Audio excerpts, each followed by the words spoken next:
Do you believe identity is the biggest ceiling in business? Yes, it can be. If you don't diversify your identity, then you're never going to be able to evolve. If you are not comfortable with being uncomfortable, then you are not going to be able to get anywhere, not just in business, but in life. Is discipline more important than motivation? I think that they're cousins. What is the biggest lie people believe about money? Money has no emotion. Money keeps flowing no matter what. The only way for you to scale your business is by using other people's money. If you use your own capital, it's not sustainable. What does a fundable business look like behind the scenes? I guess the best way to put it is they have their spreadsheets in order. What's the difference between someone who makes money and someone that actually builds wealth? Prostitution.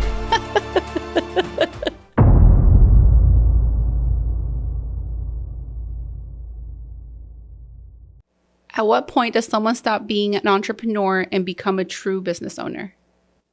I think that they are essentially the same thing.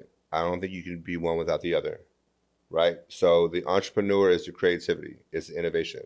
It's the person that builds the idea, creates the idea, forms the idea, and makes it possible, right? To me, the entrepreneur part is the creativity. The business owner is a discipline, where you're actually taking the business, you're putting in the systems, you're building the right teams and stuff like that. I just don't feel like that you can ever grow and scale by being one or the other. I feel like they're in the same in the same tree, if you know what I'm saying. You know what I'm saying? Yeah, so you're saying that in order for you to continue to scale, you have to go back to being an entrepreneur and be creative. Correct. So you can continue to grow. You build one business. You build one business with the systems, and you scale it and you put it in the right to where now you're overseeing it, right? Well, then the entrepreneur has to come back out of you and to go either to create an additional form of revenue, to scale your product or your service, and or go to the next thing, right? If you're acquiring a business, if you're looking for a new niche and to kind of build that portfolio, that entrepreneur has to come out. So I don't believe there's no, one's more important than the other. There's no one has to come first. There's no chicken before the egg or, anything like that. It kind of just, it cohesively goes together in order for you to grow as an entrepreneur or a business owner. So what's the difference between someone who makes money and someone that actually builds wealth? Prostitution. That's I mean, it is what it is. So in my mind, and we had this conversation earlier. So somebody that makes money, you can go out and get a job and make money, right? I'll probably let you elaborate a little bit more on this in a second, but whenever you're just making money, I feel like you're just putting yourself in the same system over and over again. The definition of insanity, do the same thing over and over again and expect different results, right? But to build true wealth, you understand the position of leverage. You understand what you have to do to get to that point. You understand the bigger picture, right? To be able to position yourself in these different ways to be able to build that wealth, right? I feel like you can be a hustler or you can do a side business, right? Or having like a little 10K side business job or something like that to make you some recurring revenue, right? But that's not really building wealth. That's just, again, making money. A lot of people get stuck in the whole same paycheck, same thing every single week. I believe that's making money because you're making money obviously to be able to pay your bills, but are you really creating that wealth to be able to, like a lot of people say, walk into the store and not look at the price tag, or to be able to leverage things to be able to grow to acquire additional cash flow and additional wealth? We were talking earlier about this subject, and we were really focused on the fear that people have. Regardless if you're working for a corporation or if you're working for yourself, making money isn't difficult when you have a system in place. But I think the scary part is taking the risk. To go from making money to becoming wealthy? Correct. Right. Like, for example, from taking the step from working the 9-to-5 for 20 years to actually taking the step to become an actual business owner and doing it on your own. I mean, even if you work 9-to-5, just to get that promotion, you have to take a risk, right? Sure. You have to put yourself out there. So I think there's fear. And people are scared of risks. In both avenues, whether you're working for someone or you are the person that you're working for. No, I agree, for sure. Do you believe identity is the biggest ceiling in business? Yes, it can be. I believe it does. I believe identity is very important.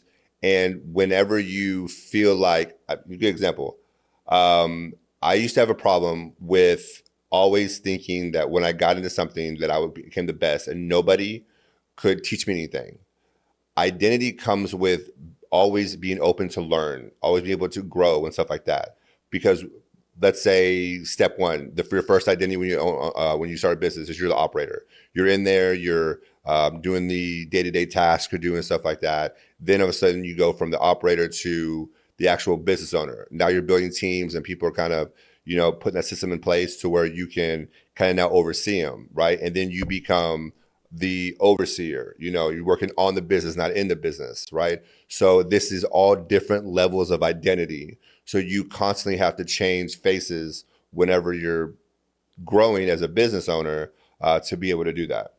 So what you're saying is, as you're growing within your business, you may have to revert back to an identity that you had before, like the builder. Correct. And then as you're continuing to grow, maybe you have to coach some of your team members to take over your spot. Correct. So now you become a coach. So you went from building a builder to being a coach and maybe having to jump back and forth to those identities. I believe one of the identities that is the top echelon of identities is the one that can help create identities in other people to make them the best of what they can be in their position, right? That's a whole different kind of, identity in itself. Because what you want to do, for example, we've had this conversation. I want the best of the best in my company, right? But success to me is money, of course, but also to see that person that grew, that had that talent, go off and start his own thing and become successful. And I had a big part of that, training him, learning him, making him or her, become better, if they identify, whatever, to become better, right? Because that to me is great success. Money can't buy your ability to identify as a trainer, as a grower, as a mentor, and put people in places where they better their lives, where maybe they never thought they could be in that position, but you were able to put that hat on, if you will. And that's what identity is, putting on different hats and being able to help that person grow. And I love seeing people within us, underneath us, become successful with their talent, show them how to grow that talent, and then seeing them be successful doing something that they were great at. I mean, they could also just do it for your business, right? So as you grow your business and as you spread out, maybe, or as you become more multifaceted, maybe that person can help you run that business as you're moving on to the next venture. True. So absolutely. that could also be like your successor. Hey, and if anybody knows about having a hard time letting go of control, it's me, for sure.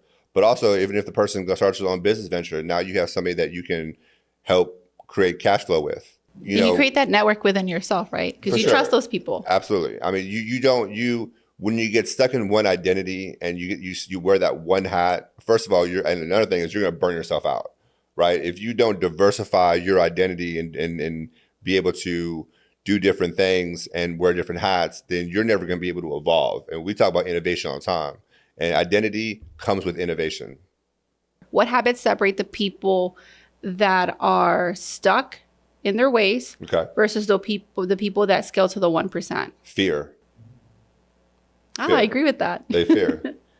You see a lot in America of people that walk around talking about how they want to do this and how they want to do that and how much money they can make doing this, but they never take that first step to do it. They're scared. The fear of failure is one of the most common attributes or feelings or emotions, if you want, in business by far. And people are so scared to fail because one, a lot of people don't know how to overcome that failure, right? And they feel like when they fail, it's over. What they don't understand is that failure is part of the process. I can't tell you how many times I've failed. Better way to put it, I remember a day that I told myself not too long ago, maybe about a year or two ago, that I told myself, I was like, I am so tired of starting all over again, right? I'm just tired of it, right? But that failure that I had, I took it, turned it into something positive, and then grew a multifaceted empire to where now I'm able to expand out just into the consulting and funding aspect, but now we're going into the medical and looking into investing into oil and gas. So I took that fear and I didn't let fear make me their bitch. And I think it's also important for you to say, like, I think the biggest fear people have is like even fear of walking into a new room, talking to someone different, putting themselves in something that's not what they're used to, just a different situation. And I think that's the most limiting part of everything. A lot of people get afraid to talk to other people. Right. A lot of people are afraid to network. Right. Or just talk to people that are not like them. So Yeah. like it's easy to network with someone that does something that you have common ground with, or that initially you can sense the common ground.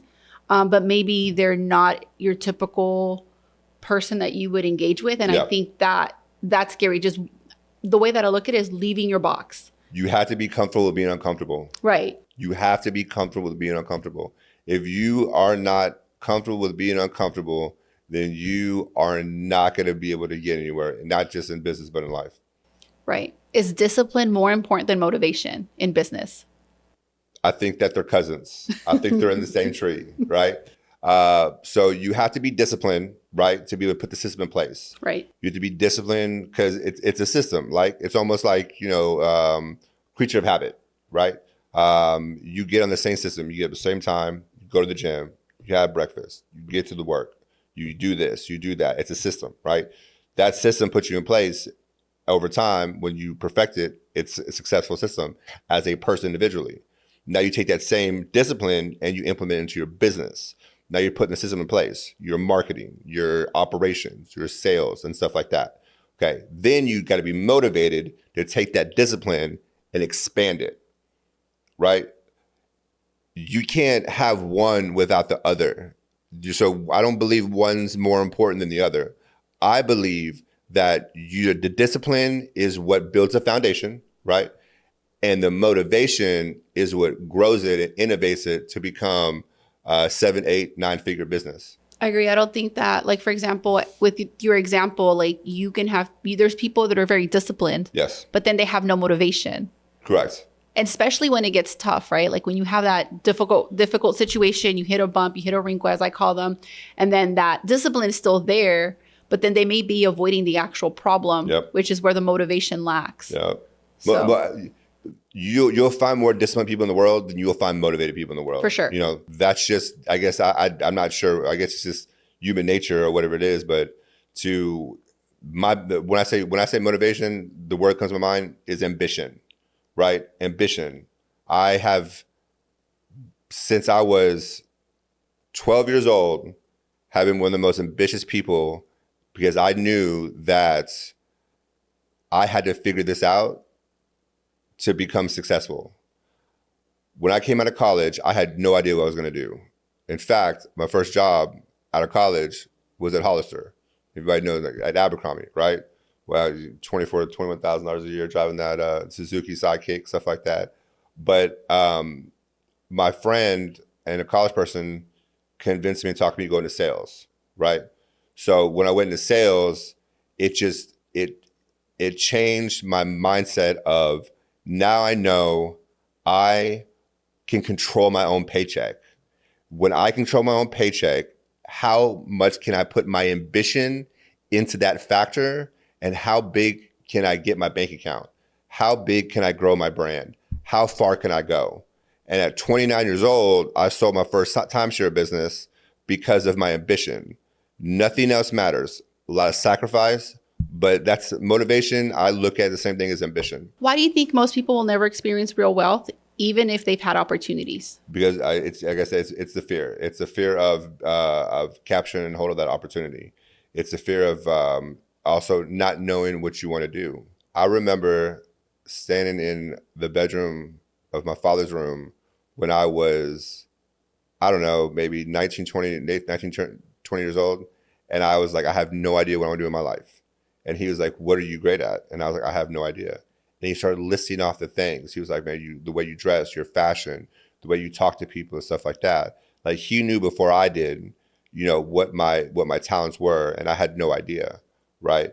But I was so scared. I was so worried about, like, I knew, like, I didn't want to be I knew I didn't want to be behind a desk in a cubicle in a suit and tie. I knew I didn't want to do that, right? But then I knew that, well, I wasn't going to be a famous rapper. right? So I knew that was out no matter how much hip hop music I listened to. But I had to take risks and figure out what I wanted to do because I wasn't like a lot of people. A lot of these people are like, I'm going to be a lawyer when I grow up. I'm going to be a doctor. I'm going to be an astronaut. I wasn't like that. Like I had no idea what I was going to be at. But when I got my first sales job and I realized I can control my own paycheck and now I could take care of myself and the other people who took care of me and I could do whatever the fuck I wanted to do, then right there, the fear kind of settled in and I became more of a risk taker. And that's a problem with a lot of people nowadays, a lot of business owners.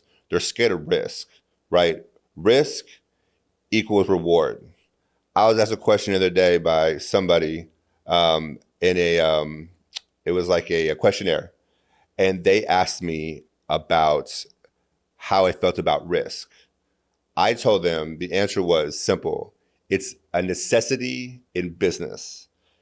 Not always a necessity in personal life, right? But in business, it's a necessity. What is the biggest lie people believe about money? That it cares and has emotion. That money gives a fuck about what you got going on in life, right? Money doesn't care if you're sick or tired, if you're taking the weekend off, if you go on vacation. They don't care if you got to take care of your kids. They don't care about any of that. Money has no emotion. Money keeps flowing no matter what. It flows when you sleep.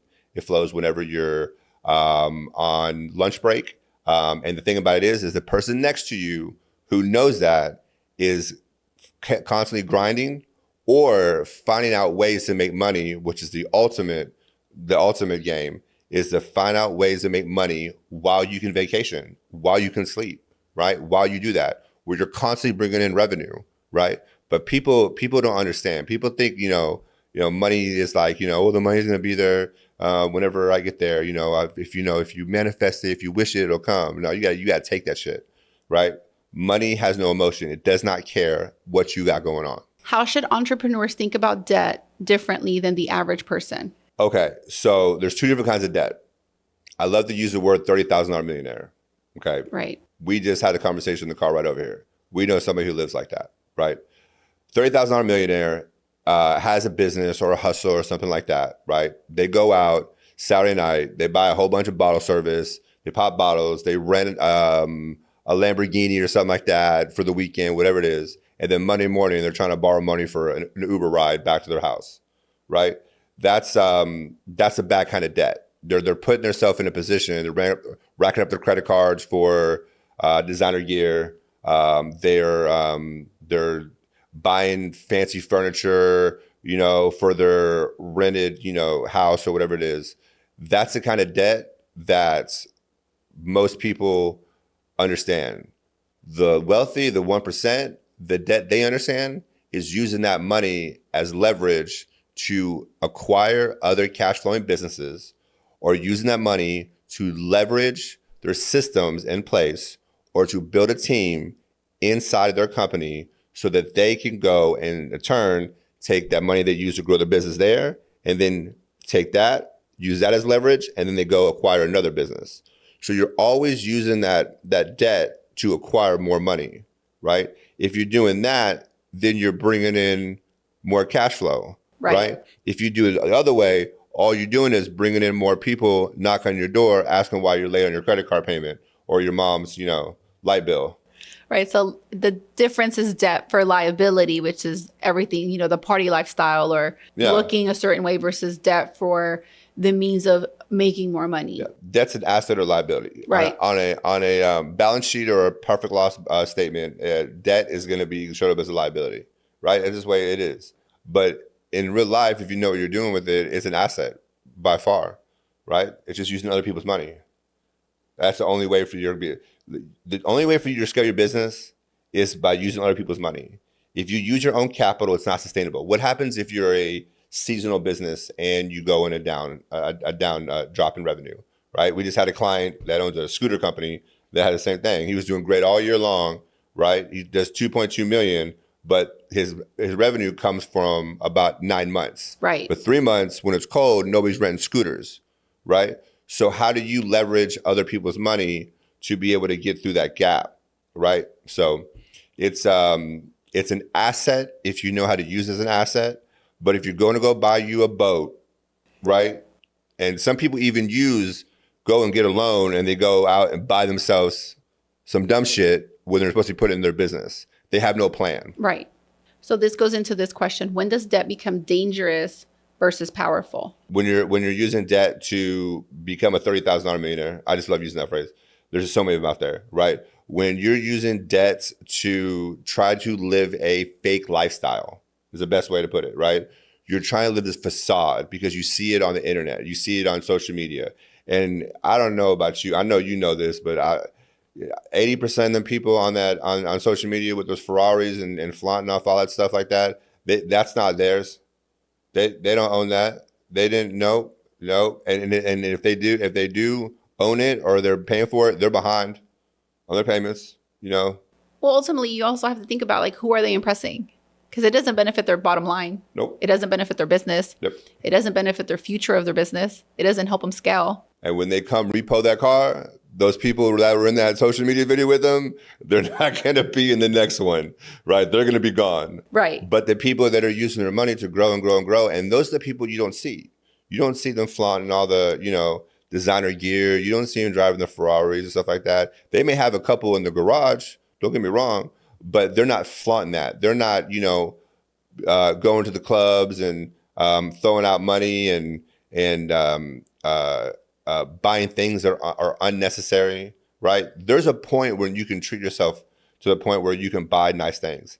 I'm not ever saying don't go buy yourself a Lamborghini, right? Right. But you have to know when it's time to go buy that car, right? You have to know when your system, your businesses are in place, when you reach that goal. I'm a firm believer that every business owner should have a number, right? A number of a mark that you make to where now you can take a step back and then you can go on to the next thing. Or you can take a step back and maybe you can just live life a little bit more freely, right? But there has to be a point where you reach that goal. If you're just kind of doing shit just all, willy-nilly, you're just, you're never gonna get anywhere. You're just gonna end up, just the same cycle, right? Starting all over again. They don't have a plan when they go get funding. So I brought this up before, but when I meet clients, talk to prospects, I'm bringing business owners in to become clients of ours, I know the difference between somebody who has a plan and who doesn't really know what they're going to do with their money. And I always tell them, and I tell this to them too on their calls or when I meet them in our meetings. If we're having a conversation and I ask you how much money you're looking to acquire, right? And you tell me, okay, so I need $100,000, but $50,000 would fix the problem, and then I could use that to get the other $50,000 when I better my cash flow. Right. You got a plan. Right. When I ask you how much money you're looking to acquire, and you're like, max me out, man, give me the most you can. Like, what plan is that? What if you're not ready for that large amount of loan? And quite frankly, if you're asking that question, your business isn't structured to get a lot of money to begin with anyway, right? So that's what I would think. Just it's the plan, right? You have to have the plan. You can't say, "Oh, I'm gonna go get other people's money and have this whole facade about go get bank loans." Well, that's great, but what are you gonna do with it? How are you gonna make yourself, your team, your portfolio, your life, your business, everything better, right? You have to have a plan, and that's the one thing I see a lot and very common is that people don't have a plan for their money. And then when they figure out after they spent the money, they figure out what the issue is. What they should have spent it on in the first place, what they should right? spend it on. Then your business is, your cash flow is poor. Your system's broken. You're losing teammates. You got to let people go and stuff like that. So everything, it's chess. It's chess. You have to have a plan for your money. What are the different types of leverage every entrepreneur should understand? That everything in your business and everything that surrounds you in your circle and every asset that you have access to is leverage that you use for leverage. Correct. Okay? So you taught me this a lot. Networking, using other people who are just as successful or who have resources that you need. That's using them as leverage. Your inventory, your clients, your customers, using that as leverage, using your cash flow as leverage. So these different things right here, your identity, your attention, your attention is a big one now. Attention is one of the biggest pieces of leverage now, right? To be able to use that as leverage. If you don't have that attention as a business, like a client I mentioned earlier, she was obsessed with her logo. She's obsessed. Like, I had this great logo. Okay, I was like, okay, well, what's the why? She was like, because I just had to have this great logo. Okay, well, you have the great logo. Then what are you going to do? Well, then, I don't know. Well, what's the logo? What's the logo mean if nobody who knows who you are, right? So now you have to use that attention as leverage to be able to monetize it as well. And that's what's big. And it's so easy to grab it. In nowadays world in 2026, the way that social media and AI and all this stuff and how everybody's business, so the way that the world is, it's so easy to draw attention. And then when you draw that attention, use leverage. That's why some of these influencers who, for some reason, I have no idea how they get up and tie their shoe in the morning, but they found a way to use their attention that they have that they have gathered and gotten for whatever reason, and use as leverage to make millions of dollars. So we were talking earlier. So I used to follow this. So he was a photographer, and he started out posting videos for particularly women that wanted to take pictures to look more presentable, better featured in your pictures, right? So he would teach you how to thirst traps for ugly women. No, there's just bad angles. All women have great angles, as we all know this in social media.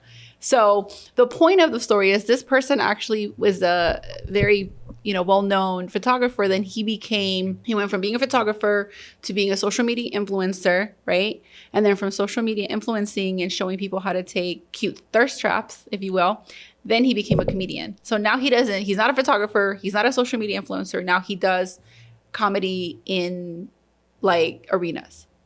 But he uses his attention from the first Correct. to get where he's at. So he actually used he used leverage, and he also used all of his, he was looking at every single resource he had. Yep. I'm sure it started with photography. That was his leverage. And then he was very skilled at posing women. So then he used that as leverage. So along the way, he leveraged every single aspect to his ultimate goal of doing something completely different. Yep. Like right now, my sister is leveraging fake comps from BMW dealerships to try to get some money for our niece's car. How do you know when it's time to scale, right, versus time to stabilize? So when you first start a business, you have to go when you initially start a business, you have to go in there, you stabilize the business, right? You have to go in there, put a system in place. Correct. Right. Again, the most important thing, and you've taught me this, the most important thing in business is systems, operations. It's the most important thing. I've learned this. I never knew it before. You taught me it. Is it? So you put the system in place, right? You stabilize it, right? Then you start to scale. Correct. Okay. Well, when you start to scale, right, you have to make sure that you're always going back to that system and making sure it's innovating, right, to keep up with your scaling. I believe you never stop scaling. Agreed. I believe you never stop scaling as long as you keep an eye on your system. Because the first time you take an eye off that system for whatever reason, or you forget about it, or you think that it's good where it's at, you didn't do anything like that, that scaling is going to turn into something else, right? So as long as you're keeping track of that right there. I read a book with Robert Iger, one of the most successful CEOs of Disney. And he was expressing the fact that innovation in scaling is so important.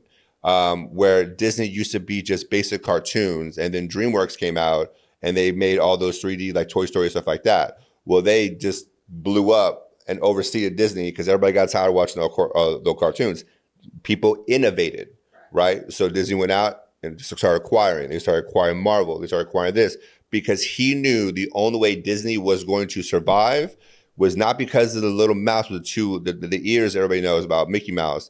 It was because that he had continuously had to innovate. That's why they came out with Disney Plus, streaming service, stuff like that. Innovation is the key to staying in the game. Because I promise you, the person next to you is trying to get past you as fast as they can.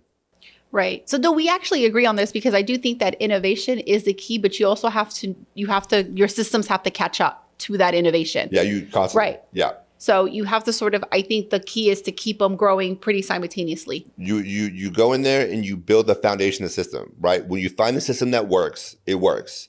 But you take that system and then you find ways to innovate it, right?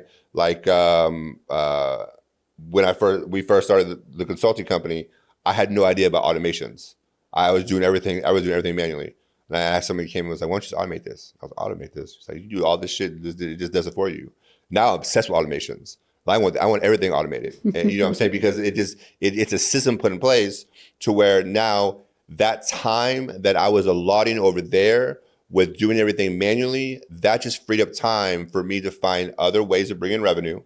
That found ways for me to help train and grow my team, and to be able to grow the business overall. Because I just gained back a whole bunch of time. Right. People that do this and they don't innovate and they get stuck in the same system, the one thing we all know we can't get back is time. Right. So we have to find ways to make up for it or make up time to be able to do the things that we need to make the business better. If not, you are going to plateau. Or you are going to go down. Yeah, you're going to go down. What role does speed play when building wealth? I mean, it plays an incredible part. I mean, speed is everything. Star player. I mean, listen, I've as long as I've been a kid, I do everything fast. The only other person that's more impatient than me is my father. And I want things done quick. I want instant results. Now, are there times where you have to be a little bit patient for those results? Sure. I mean, again, when you start a business, you got to put the right system in place. But speed is important. And nowadays, the way technology is, the way AI, just the world is, like everybody's getting somewhere fast.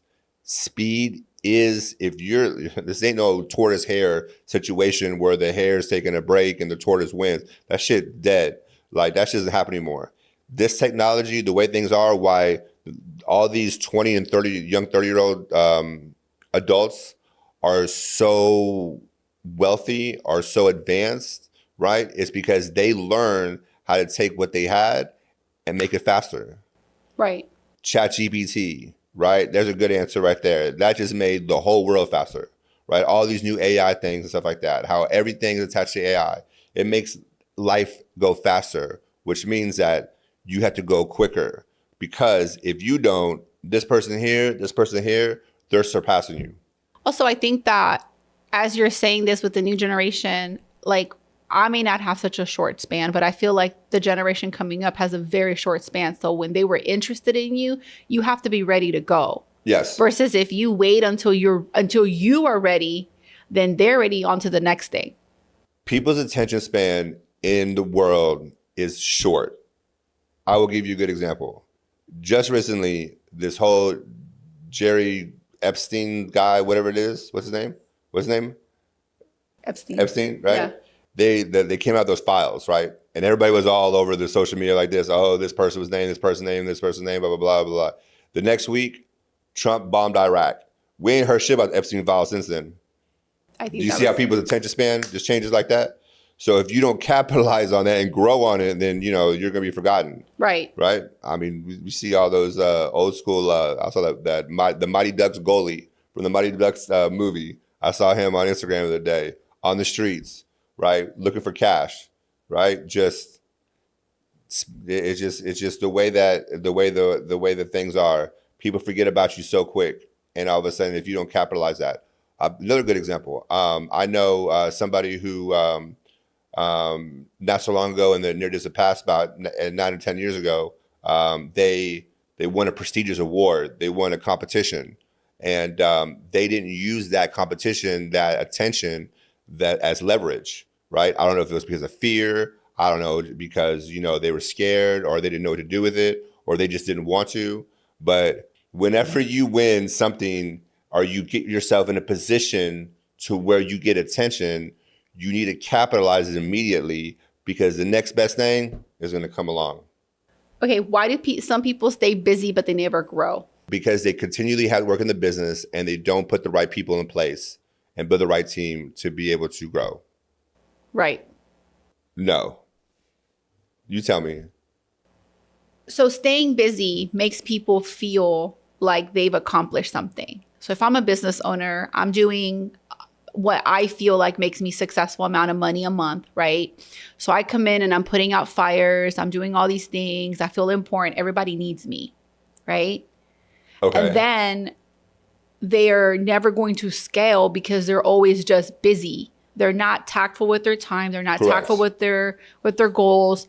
They're just doing busy work to check off this accomplishment of I did XYZ today. The noise. The noise. The noise. Right. The noise. They could hire someone to take care of that. They could just not do it because it's probably not important.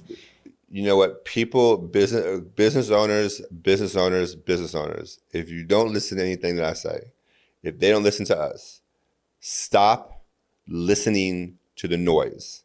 Let me explain what the noise is. The noise is all the extra bullshit that you have on your to-do list that is not important whatsoever. And it's not bringing you money.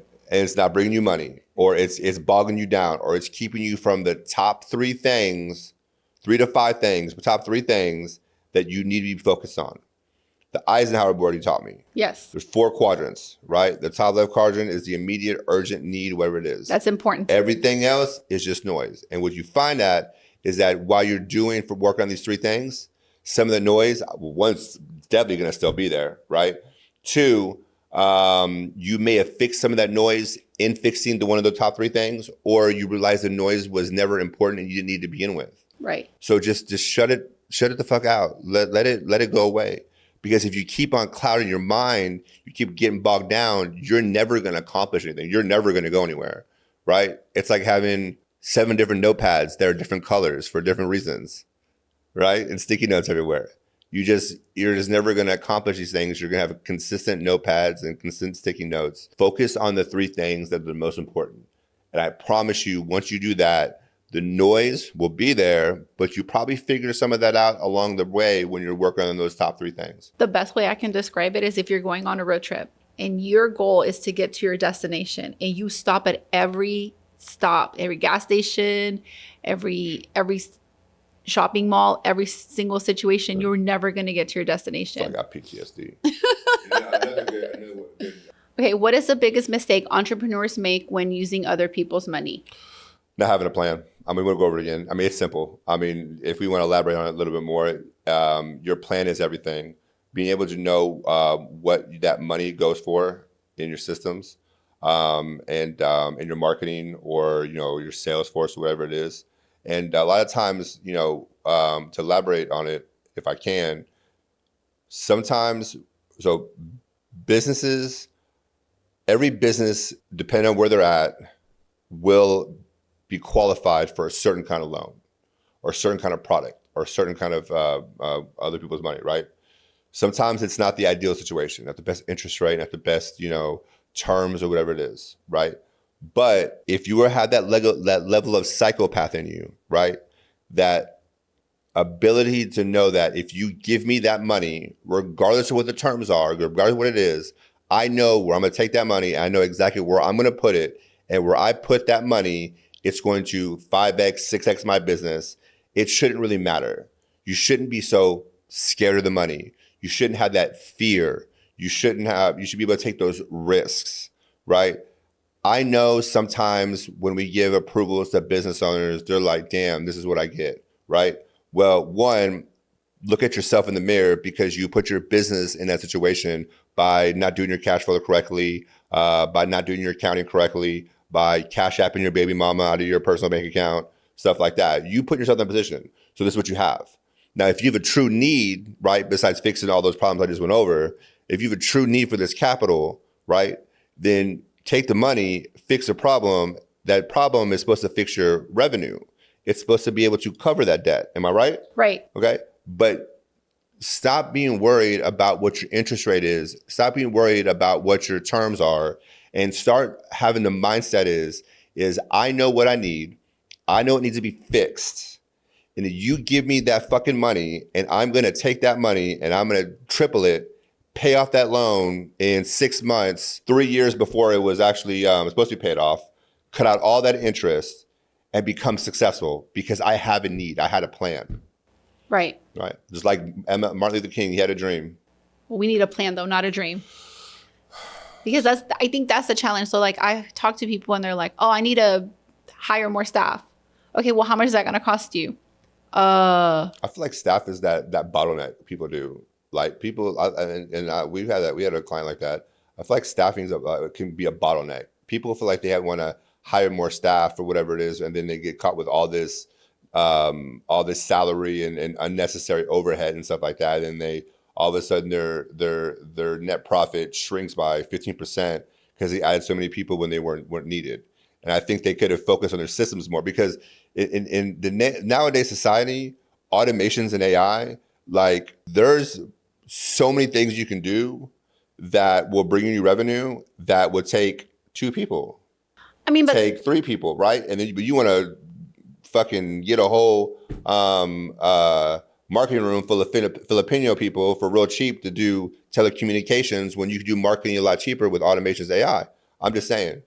But also, I also believe that, yes, you have to have a healthy system with healthy amounts of AI, but actual people do make a difference. Like they will scale you up. It's just finding the right people. So I think that's the challenge. Yes, true. Most industries, true. Right? Because like I know that you can put me in any industry, and I know that I will be able to help that business owner scale it further. You sure are right. And you've shown it. But if you hire someone that's not qualified or someone that is not a self-starter, then now they're a liability. Or your homeboy. Or your friends and your family, right? Because a lot of people are like, oh, I know this person that does bookkeeping. But do they do it right?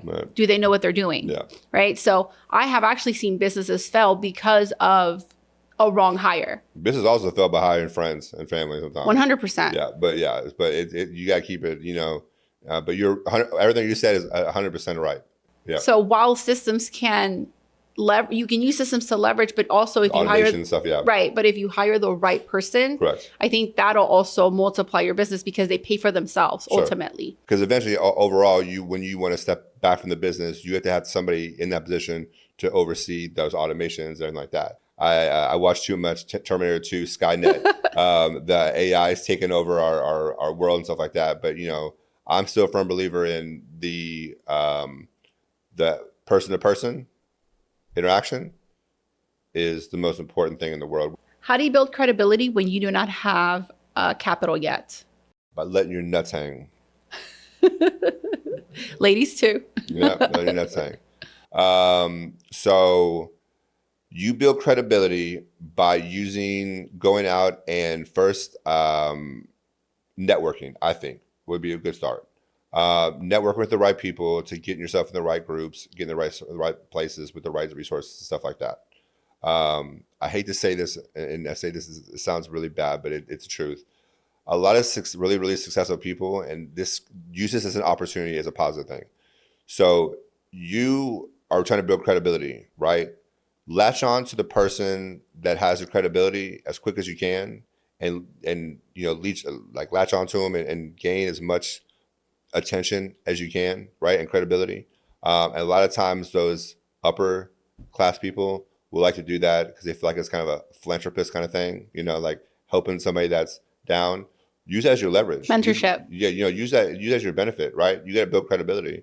And then all of a sudden people will start seeing you in this place and stuff like that. And you may not be necessarily making a lot of, you haven't done a whole lot, behind the scenes, but to people, perception is reality, right? How many times do we see people that are running around looking busy, but they broke as shit, right? So, but use your networking as leverage. I'm not sure if they answered the question or not.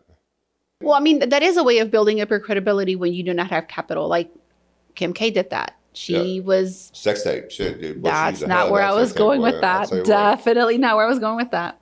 She actually, I don't know if you knew this, but she actually leveraged her friendships. That she was Paris not Hilton. Right. She leveraged her friendships in order to be in the spotlight because that's ultimately where she wanted to be. Capital comes in different forms. Capital, yes, we need capital. You think of money, right? Because that's truly what capital is. But capital can be in different forms. Capital can be in the form of your resources and networking.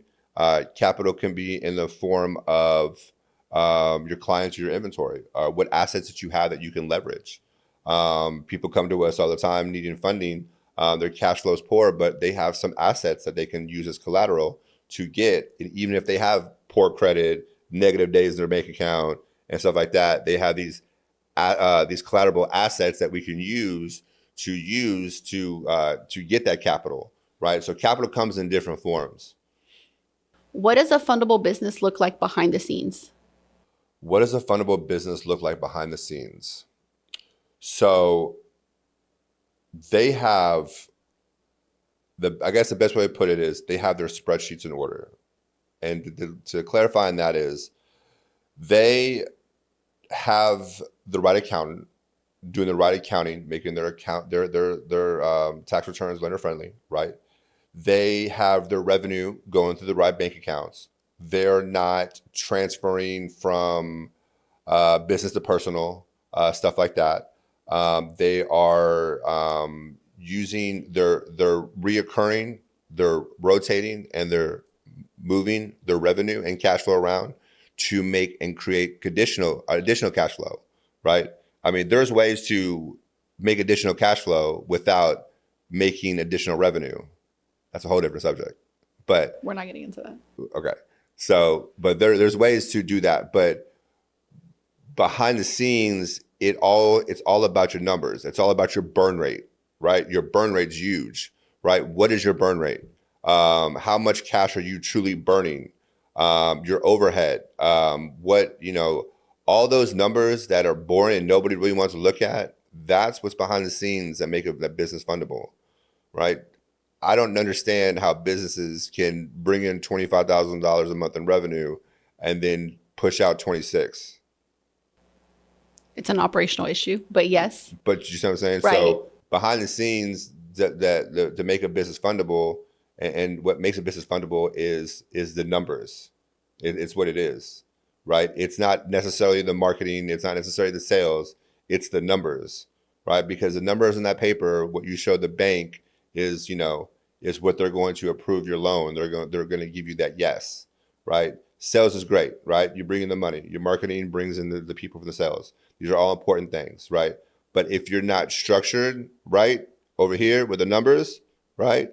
It doesn't even matter.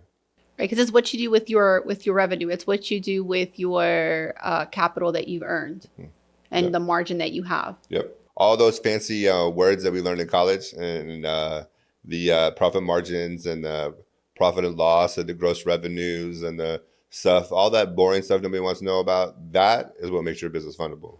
Correct. And successful. Yeah, successful. What separates someone who gets $50,000 in funding versus someone that gets $500,000 in funding? $450,000. I believe it's your team, right? Your team. If you have the right salespeople and the right closers, right, they're going to be able to bring in that revenue. If you have the wrong people that are on your floor, we'll take retail, for example, which your expertise. You have the wrong type of people on the floor that would rather look in the mirror, play on their phone, stuff like that, and they're not out there getting the revenue, bringing it in, right? That's one of the big differences. Your marketing, having the right marketing in place to be able to bring in those clients, to attract that flow of people that is different than the business next to you.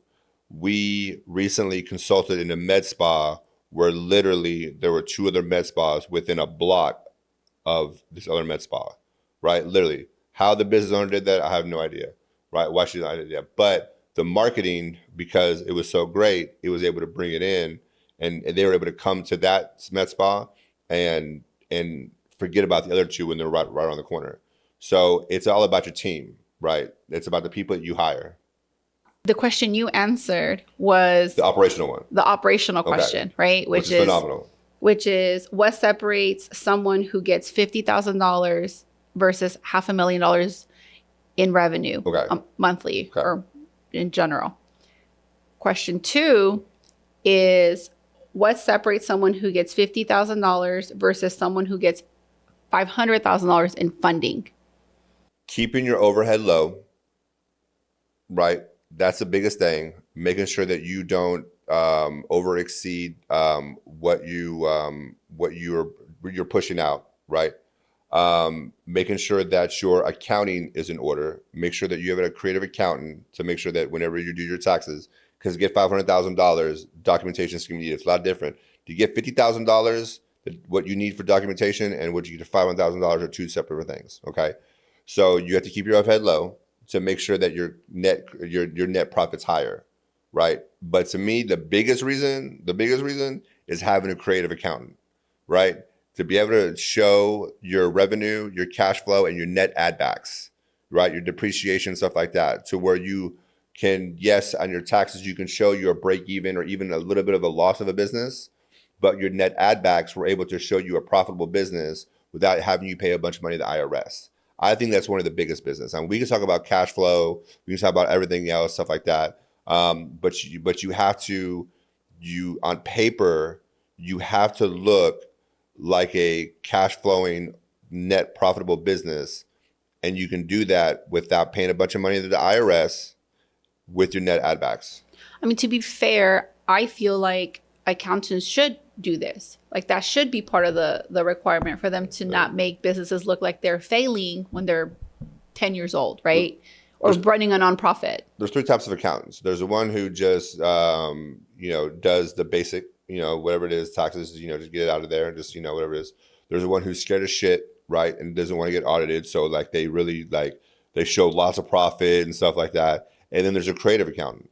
The creative accountant that knows that how to make tax returns for a business that shows where their net add backs, right? Their interest, their depreciation, their owner's compensation will alleviate or compensate for the showing of a little bit less of profit than they actually made or the negative, right? There's a way to do this the right way, the wrong way, right? But it's all about the kind of account that you have in front of you. How do you stack multiple funding strategies at once without over leveraging? By booking a call, go online, booking a call with me, and become one of our clients, and let me show you how to get funding. I believe there's three ways. There's three stages of funding, right? There's three phases that you can do. This is the quick way that I do funding for a lot of clients that are built the right way.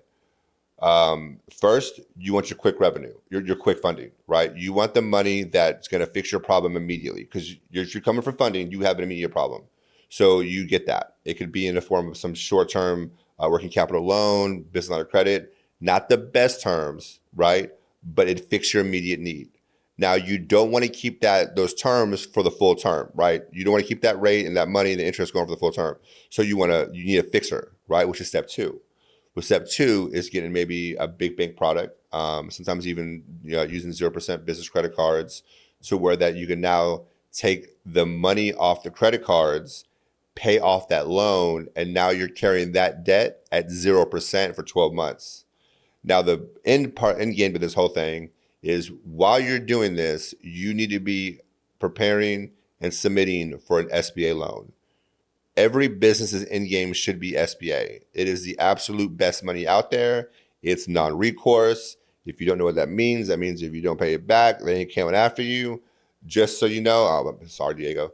But that's the end game, because then what you can do is you can buy your building, right? You can buy your office building. Then you can turn those offices into another form of cash flow, right? And now you're at a 25 to 30 year fix on an SBA loan. You just paid off all that other debt that you had to get you to where you wanted to go. So I believe there's three phases of funding, and it has to be done the right way. But I don't believe in just bogging you down with a whole bunch of MCAs and a whole bunch of daily payments, stuff like that. That's not sustainable. There's three. It has to be done in three phases. So what I hear is that we have to have a plan. You have to have a plan. You have to know exactly what you're doing so that you're not walking into it and just it blows up on your face, right? What industries do you think are going to dominate in the next 5 to 10 years? Well, right now we know the AI, all this, crazy robot shit is dominating right now. But the longevity of it, and the one that I think is going to always evolve and be better, it's the medical field. I believe the medical industry is by far the best. If you can find a way to get in the medical field, which absolutely anybody can be in the medical field by owning an MSO, and can get involved in that industry, that's the one that's going to constantly evolve. And also there's different areas of the medical field. It's not just a doctor practice. It's not just your spas. There's so many Transport, different. medical supply, med spas, drug testing facilities, IV drips, wellness centers, urgent cares. I mean, there's telehealth. There's so many different ways to get into it, and it's not hard to get into the. Everybody thinks you got to be a doctor. You do not have to be a doctor to get in the medical industry. You have to be able to have a good team. You have to be able to have a strong MSO, which you are whenever you're not a doctor, and you have to have a plan. But anybody that, and I don't want to say anybody can get in the medical field because we don't want a whole bunch of just, Right. out there. But that to me is the industry that will never falter. That's the industry that, like you said, even when everything goes to shit, it still stays open. Correct. 'Cause it has to. Right. They're essential. Okay. So if you had to start over today with zero money from scratch, what would your next 90 days, what would your first 90 days look like? So past the heavy drinking, just joking. No, because that takes up your 90 days. Okay. So I would go leverage. I'd find leverage to get capital, right? Because you have to have money, right? You can't just go into this and with a hope and a dream. So what do you have for leverage? Do you have your personal credit? If you don't, what assets do you have? You have assets whose credit can you use as a credit investor. Then you go get your capital. Once you get your capital, then you put your system in place, right? You put your system in place so that you know exactly the foundation that you have, and then you start growing on it. Of course, with that, you want to make sure you bring in your marketing, right? But that goes to the next part is building the right team. The marketing team, the sales team, and stuff like that, to be able to oversee the systems and stuff like that. So those are the three things. I mean, pretty much steps is you find leverage to get capital. Once you get that capital, you put your system in place. Once you put that system in place, then you build your team. And then from that point on, then you're ready to go. It's pretty simple. 1, 2, 3. Sounds beautiful. Easy peasy. What is more important, margins or volume? Volume. Because without volume, you don't have any margins. Right. Well, no. Without volume can outshine your margins. Okay. But you have to have volume to have margins. If you have zero volume, you have no margins. If you have zero volume, then you're a nonprofit, friend. That's what I'm saying.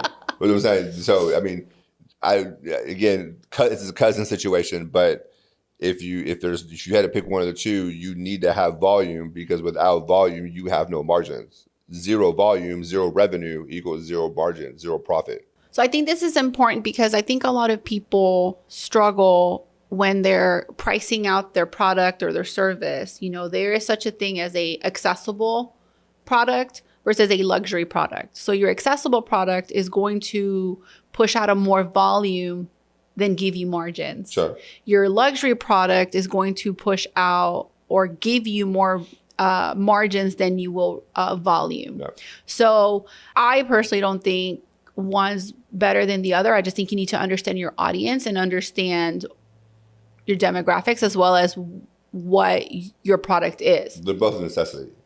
Right. But again, if you have no volume, if you have no revenue, you have no margins. No, for sure. Like, you have to pick volume over, if it's an all or nothing, then yes. But I think as you're building your product and your demographic and really looking at what you're doing, you have to be conscious of the fact that if you are in a luxury setting, you're not going to be everyone's first choice, or you're not going to be everyone's choice, but you will have that demographic comes with some perks as well as demands, as well as everything has a silver lining is what I'm saying. What is one move that can instantly increase a business's valuation? Making sure the operations are sound. Your operations is what is the backbone. It's the reason to me, if you look at the whole Abita, you look at the whole business valuation, stuff like that, everything else, salespeople, marketing can be replaced, stuff like that. But your system and that business is what got you to the point to where your business valuation is what it is. So your system, your operations is 100% the answer. Because also, like, your system is what your clients are accustomed to. Yep. So if you change that system for the worse, then you're going to lose people, right? If you improve it, then obviously you gain more people. Yep. How does money change your relationships both professionally and personally? Woo! Listen, they say it's lonely at the top for a reason. So people are jealous by trait, right? People are just jealous. Very few people like to see people succeed. What you notice about your circle, and this is how you can really see your friends and your family and who's really successful, who's really supportive, is when you start making that money, when you start growing, when you start bringing in that revenue and you start seeing that success, how's that person going to act? Is it going to be the same, right? Or are they going to talk behind your back? And then when you have that first failure, then how are they going to be, right? So then you have to realize and have to really evaluate your circle, because there are people out there that will be there for your failures to help you to pick you back up, and that will be happy for your success. But there's a reason why I say it's lonely at the top, because money, it changes people, right? And most people don't like seeing other people succeed. What about in business? How does money affect your relationships in business? In business, I mean, if you look, when you're looking within the industry, your competitors and stuff like that, people don't like the competitors to win. They don't obviously they want to be on top and stuff like that. Your relationships in business, a lot of it is in networking. If you are able to find a way to cohesively make more, be successful together, make more revenue, make money together, stuff like that, it's a little bit different. Personal and business, the effect is a little bit different when it comes to that. Because your relationship in business, obviously, you both should have that mindset. So where you want to be more money motivated, you want to make more money together. So your relationships in business should be a cohesive thing. In the personal world, that's where you're gonna get the whole jealousy, like I'm gonna talk shit, about this, and then when you fall on your face, I'm not gonna be there. I'll be there when you're up, but when you're down, I'll find somebody else to kind of hook onto. Right. You see all your friends in the Instagram video when you're up, right? But then when you hit a dry patch, those people aren't in that video anymore. Because I also think that I had a conversation with someone a few weeks ago, and they're in that stage of like they're growing professionally, and they were just saying that their friends were not as supportive. And I just simply said, well, you are going to have to find friends that are in your field. You're going to have to make new friends. It's lonely at the top. You have to be okay with being alone when it comes to success. You have to be okay with it. If you're not okay with it, then you might want to get a 9-to-5 job. If your feelings are going to get hurt because you lost a friend or because you outgrew that relationship, right? And that person is now, saying this, saying that, or these people are, oh, remember, you left us behind, stuff like that. Well, I grew you, right? I grew you. I became somebody. You could have grown with me, right? But you decided to stay back there, right? To be successful, you have to be okay with being alone. Do you believe success makes life easier, or it just exposes who you are? Success makes life easier. I don't fuck. Oh, shit, what question is that? But listen, would I want to be rich and alone or broke with a bunch of people? I would be rich and alone. I can just make my way through life and be. If a success brings a certain thing out of you mentally, physically, emotionally, and like that. It's a very, very strange question. What is something about wealth and success that people don't talk enough about? The sacrifice it takes to get to where you want to go. Sacrifice. The 4-burner thing, like we talked about before. You have the 4 burners, the family, the friends, the health, and the work. And people don't ever tell that person the sacrifices it's going to take for you to be able to get to where you really want to go. If you're a visionary, if you're a dreamer, if you really see where you want to take your business, you want to take your journey, right? People don't ever tell you the sacrifices that you have to make along the way. They don't make you understand that you're going to lose friends, you're going to lose relationships, there's going to be gaps in when you talk with your family. The divorce is high when you want to get to the top. But there's also the physical, right, sacrifice of waking up early, staying up late, pushing yourself past the limit. So And when it comes to in marriage, some significant others aren't okay with that. And sometimes significant others look at them as you're cheating on them with your business, right? Like they want that attention, but they don't understand that that's what you have to make a decision. You have to make a decision in your mind. You can't have both. You can't have the best business in the world, right? And the biggest empire in the world, right? Without sacrificing something, right? You can't have your wife or your husband has to be okay with your journey and what you're fixing to take. And when you find that person, hold on to them, because whenever you reach your goal, then the benefits and the glory and stuff like that, you can celebrate together, and you can give back to them for the sacrifice they made too, because they're sacrificing it too. It's a sacrifice both ways, but they have to. I feel like people should have that conversation in a marriage at the beginning. I'm going on this journey. I'm building this business. I have this vision. I want to reach this. I don't want to do $100 million a year. I want to do $100 million a year. In order for me to get that, I have to sacrifice. Are you okay with sacrificing that with me? Are you making that journey? Because there's going to be times where you're going to be mad because I'm up late, or I'm up early, or the meeting went long, or this, that, and the other. I had to fly here, stuff like that. But no, at the end of the day, I'm doing this for us, right? I'm building an empire for us. But it's very hard to be able to manage both. It really is. And that comes with friends. That comes with health and stuff like that. So pick your poison. What kind of, like I said, what kind of psychopath do you want to be? So that goes into this question. How do you balance building an empire while maintaining your personal life? You don't. It depends on what empire means to you, right? Depends on what kind of, everybody has a different version of an empire, right? So it could be just a simple empire that you want to have a successful gas station. Well, you can do that and have you can manage family and stuff like that. You could try to own. Well, it depends if you want to be Buc-ee's. Maybe not. So I'm just saying, right? Like it just depends. But it depends on what an empire means to you. Now, if you're talking about the 1%, and we talk about 1% don't mean $1 million a year. The 1%, you want to be that elite, that level of fucking crazy and obsessed, where you want to get to that point where like you're at the top, that nobody's better than you, that everybody knows your brand, everybody knows your name, right? You need to understand that personal life. It's gonna take some L's.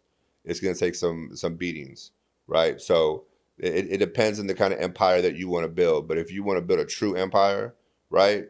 Because in my mind is, if you're gonna step into those waters, and if you're gonna make that leap into that lake or that ocean, man, you might as well go all the way in, right? Don't half-ass it. Like, don't be okay with $600,000 a year. Don't be okay with $1 million a year. Don't be okay with $10 million a year. If you're gonna go in there to be the fucking best that you're gonna be, right? To beat out everybody else. So everybody knows that the day that you die, that you did it and you were the best at it, and leave that legacy behind for your children. I'm a firm believer, if you're gonna do it, go all the way the fuck in. If someone is listening right now and they want to go from where they're at to building a real empire using leverage and other people's money, what is the first step that they need to do? Call me. I'll teach you how to do it. Because what we don't want to happen is we don't want you to do it the wrong way and miseducation. If you don't want to call me, then what you need to do is you need to sit down and look at your best leverageable assets that you have to be able to get the capital that you need, right? And then you need to sit down and make that plan of what your system is going to be. You just have to have a plan. So use the leverage to get the capital, and then put the plan together first. Then use the leverage to get the capital. That's just sometimes the answers sound redundant, but at the end of the day, you got to have a plan, right? You have to have leverage. You have to have systems. And now one of the biggest leverages is you have to have attention, right? So these are the things you have to do to put in place, but it all starts with a plan.